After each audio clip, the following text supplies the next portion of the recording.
नमस्कार, आपका स्वागत है भारत होम्योपैथी के यूट्यूब चैनल पर। और आज इस वीडियो में हम बात करेंगे अस्थमा को पहचानने के लिए डॉक्टर्स आपको कुछ टेस्ट सजेस्ट करते हैं ताकि कंफर्म हो जाए, बीमारी डायग्नोज हो जाए कि आपको अस्थमा है ही या नहीं। तो वो कौन से टेस्ट हैं, इस वीडियो में मैं आपको वो बताने वाला हूँ।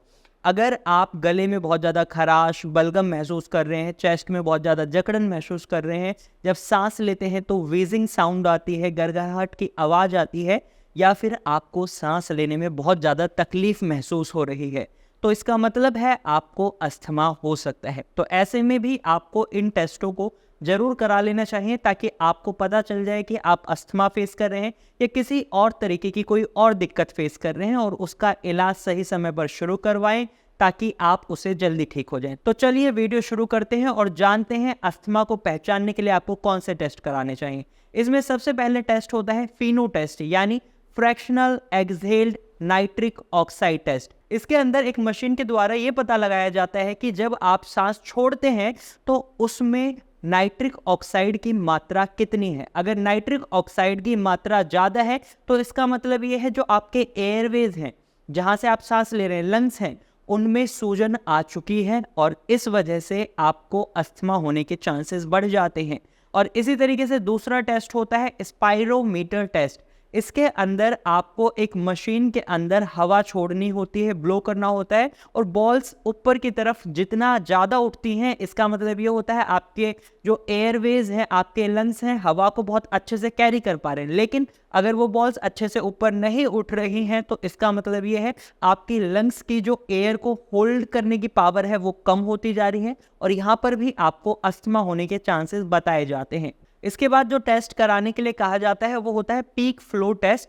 पीक फ्लो टेस्ट एक हैंड हेल्ड डिवाइस में करा जाता है। इसमें जब आप हवा छोड़ते हैं तो ये देखा जाता है कि आप कितनी तेज या कितनी स्पीड से हवा को एक्सहेल कर रहे हैं, अपनी सांस को बाहर निकाल रहे हैं, और इसको लगभग 3-4 वीक तक चेक करा जाता है, जिससे कंफर्म हो जाता है अगर आप ये सिचुएशन बार बार फेस कर रहे हैं कि आपको अस्थमा या लंग से रिलेटेड कोई डिजीज हो चुकी है। अब इन 3 टेस्टों से आपको ये पता चल जाता है कि आपके लंग में किसी न किसी तरीके की दिक्कत बन चुकी है। इसके बाद हमें पता करना होता है कि किस वजह से ये दिक्कत बनी है। तो यहाँ पर आपको एलर्जी टेस्ट करने के लिए भी कहा जाता है। तो इस एलर्जी टेस्ट से ये पता लगाया जा सकता है कि आपको जो अस्थमा हो रहा है, आपके लंग्स में जो एलर्जी बन रही है वो किस वजह से बन रही है। आपकी किसी खान पान की वजह से बन रही है, पोलन ग्रेन्स की वजह से बन रही है, डस्ट की वजह से बन रही है, या पॉल्यूशन की वजह से बन रही है, वो एलर्जी टेस्ट की मदद से पता लगाया जाता है। इसके बाद जब ये तीनों टेस्टों में हमें लंग्स में कोई दिक्कत दिखाई देती है तो यहाँ पर आपको चेस्ट एक्सरे कराने के लिए भी कहा जाता है पीए व्यू में,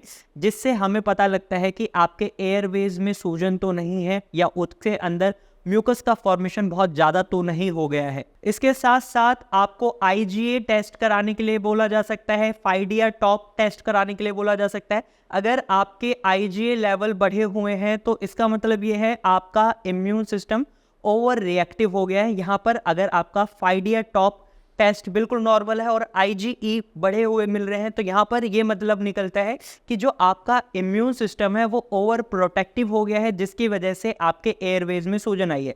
लेकिन वहीं अगर आपका फाइडिया टॉप भी बढ़ा हुआ है और आपके आईजीए लेवल भी बढ़े हुए हैं तो इसमें हमें ये पता चलता है कि आपकी बॉडी में जो रिएक्शन हो रहे हैं वो एलर्जन की वजह से हो रहे हैं। बहुत ज़्यादा एलर्जन आपके एयरवेज में जा रहे हैं, जैसे चाहे वो पॉल्यूशन हो सकता है, डस्ट हो सकते हैं, या पेट के हेयर्स हो सकते हैं, ये कुछ भी हो सकता है। वो पता लगा दिया जाता है एलर्जन टेस्ट की मदद से, और उसके बाद बीमारी को देखते हुए डायग्नोस करा जाता है। वहीं आप प्रिलिमिनरी फंक्शन टेस्ट भी करा सकते हैं। ये कुछ टेस्ट हैं जिनकी मदद से आप अपने अस्थमा की जांच कर सकते हैं कि आपको अस्थमा है या कोई और दिक्कत है। अगर आपके इन टेस्ट्स में पॉजिटिव रिजल्ट्स आते हैं, सपोज आपको अस्थमा आता है, तो तब भी अस्थमा को गारंटीड नहीं कहा जा सकता जब तक आपको सेवरल अटैक्स नहीं आते। अगर आपके खांसी, जुखाम और सांस लेने की तकलीफ 10-5 दिन में ठीक हो जाती है, उसके 10-15 दिन बाद दोबारा आती है, तो यहाँ पर ये सीक्वेंस चलता रहता है, तो इसको अस्थमा कहते हैं।